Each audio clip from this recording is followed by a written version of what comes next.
የለም ታውቀዋለህ ከጎኔ ሌላ ሰው ጭንቄን የሚያውቅልኝ ሀሳብ የማውሰው ርቀኸኝ ምን ልሁን ሳይህ ማረካ እንዲህ ነው የኔ ልብ አምኖ ከተነካ ቢኖረው ነው እንጂ ቢኖረው ነገር ከቦታ የሚያስጠፋ ከሀገር የሚያበር ሰበር ዜና። ሰላም ጤና ይስጥልኝ ክብራንና ክብራን አድማጭ ተመልካቾቼ በያላችሁበት የዓለም ዳርቻ ሰላማችሁ ይብዛ።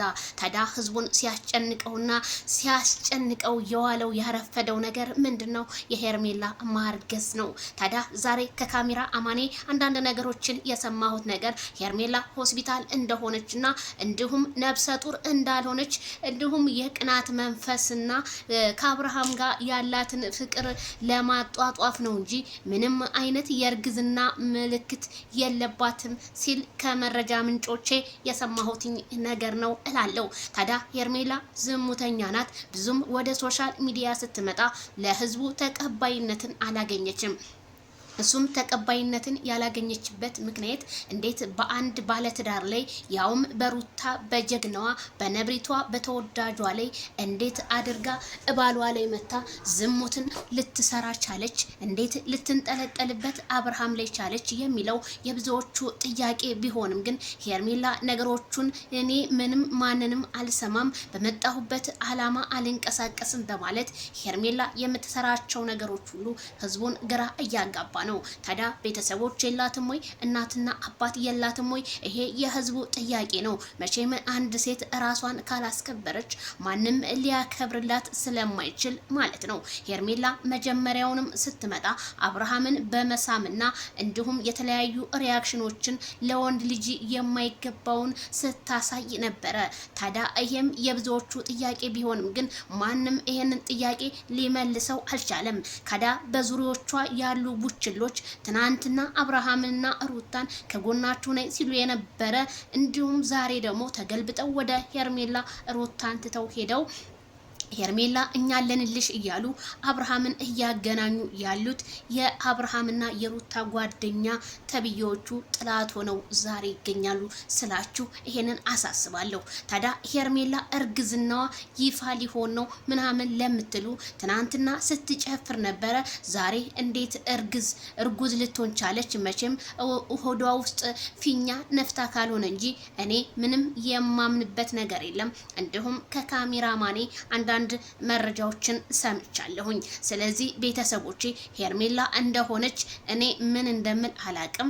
ቤተሰብ የሚባለውም ነገር እሷን ሀይ የሚላት የለም። ምክንያቱም ባለትዳር ባለልጅ እንደሆነች ነው እንግዲህ እየሰማን ያለ ነው። እንዴት አንድ ባለትዳር እንደዚህ ሊንዘላዘል ቻለ? ባሏ እውነቴን ነው የምላችሁ ወንድ ሳይሆን ለኔ ሴት ነው። ምክንያቱም አብርሃም አሁንም አይፈልጋትም፣ ትቷት ይሄዳል። እሷ ግን እሱ ላይ እየተለጣጠፈች እየተሻሸች እየሳመችው ያለችው ሄርሜላ ናት እንጂ አብርሃም እኔ ሲሰማት አላየሁኝም በትናንትናው ቪዲዮ ላይ ማለት ነው። ስለዚህ በጣም ገራሚና በጣም አስገራሚ ነገር ህዝቡ ዜድዬ ይሄንን ኮሜንት መልሽ፣ ይሄንን ነገር ዜድዬ አስተያየት ስጭበት፣ ምን ነው ዝማርሽ ለምትሉኝ እኔ ምን ልናገር ምን ላውራ? ምክንያቱም እቺ ልጅ የመጣችው በዝሙት ነገር ነው። መቼም ሩታን ጥሎ ሄርሜላን ያግባ አለልም። ምክንያቱም አንዳንድ ሰዎች ሄርሜላን ይውሰድልን ሩታን እኛ እንፈልጋታለን ይላሉ። እናንተ አታገቧት። መቼም አንድ ልጅ ወልዳለች። ምንም ቢሆን ከአብርሃም ቤተሰቦቻቸው አንድ ጋ ናቸው። እንዴት እኔ ይሄን ነገር ልል እችላለሁ? ምክንያቱም የተዋደደን ሰው እኛ ሳይሆን መለየት የምንችለው ፈጣሪና ፈጣሪ ብቻ ነው ስላችሁ ከዚሁ አሳስባችኋለሁኝ። ታዲያ ሄርሜላ የዛሬዋ ምላሿ ታዲያ ምን ይሆን? የህዝቡ ጉጉት ነው። ምን ይሆን የሚፈጠረው? ምን ይሆን? እኔ መቼም ካልዳነ ይሞት ነው የምራችሁ። ሄርሜላ ነብሰ ጡር ከሆነች እኔ ልቀጣ። መቼም ብታረግዝም በረሃ ለበረሃ እየሄደች ነበረ። እንግዲህ በረሃ ለበረሃ ስትሄድ የተለያዩ ወንዶች አስረግዘዋ ከሆነ ችግር የለውም። ግን አብርሃም ታደሰን የሚለውን ነገር እንጃ ምንም አይዋጥልኝም። አብርሃምም እንደዚህ አይነት ልጅ አይደለም። አብርሃም እኔ የሆነ ወጣ ያለ ልጅ አይደለም። ምክንያቱም ለስራና ለስራ ቢሆን እንጂ ብዙ ግሬስ ፋሚሊ በሁለት በሶስት ቢከፈልም ሄርሜላ ግን ማንም ሰው የሚገድፋት የለም። በአሁን ሰዓት የምትሰራው ነገር እንዳለ ያስጠላል። ይሄ አይመጥናትም። አብርሃምን ለማሰደብ ነው እንደዚህ እያደረገች ያለችው። ዜድዬ ሄርሜላ በዚህ ቪዲዮ ባትመጣ መልካም ነው። በሌላ ነገር መታ ብናበረታታት የህዝቡ ጥያቄ ነው።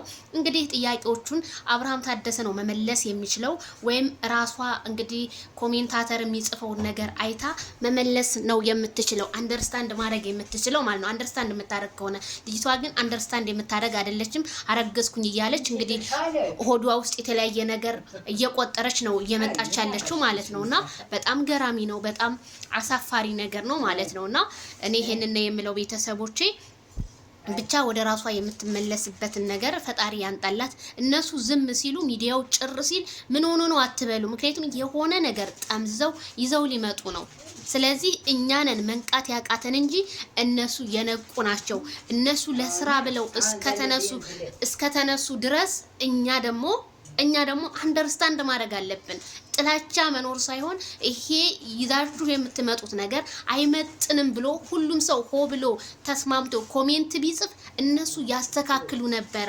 እኔ ያየሁት ልንገራችሁ፣ ብሩኬና ሃይሚ ሲመጡ ህዝቡ ሆ ሲልባቸው በ5 በ6ኛው ቀን ነው ነገሮችን ቀይር የሚያደርጉት። የኛ ግሬስ ፋሚሊዎች ግን እየቀየሩ አይደለም። እንግዲህ ፈጣሪ ያስተካክላችሁ ነው የምለው እኔ ቤተሰብዬ። ሩታ ሀብቴ አሁን ነገሩ ወደ ሩታም ሊሄድ እንደሆነ ነው እንግዲህ አንዳንድ ነገሮች እየሰማ ያለሁትኝ። ሩታ ይሄን ነገር አብርሃም ሆስፒታል ሄዶ ካየች ብዙ ነገሮችን ነው እንግዲህ የሚፈጠረው ማለት ነውና እንግዲህ ቤተሰብ እስኪ እንጠብቃለን። ላይክ፣ ሼር፣ ሰብስክራይብ። ባይ ባይ።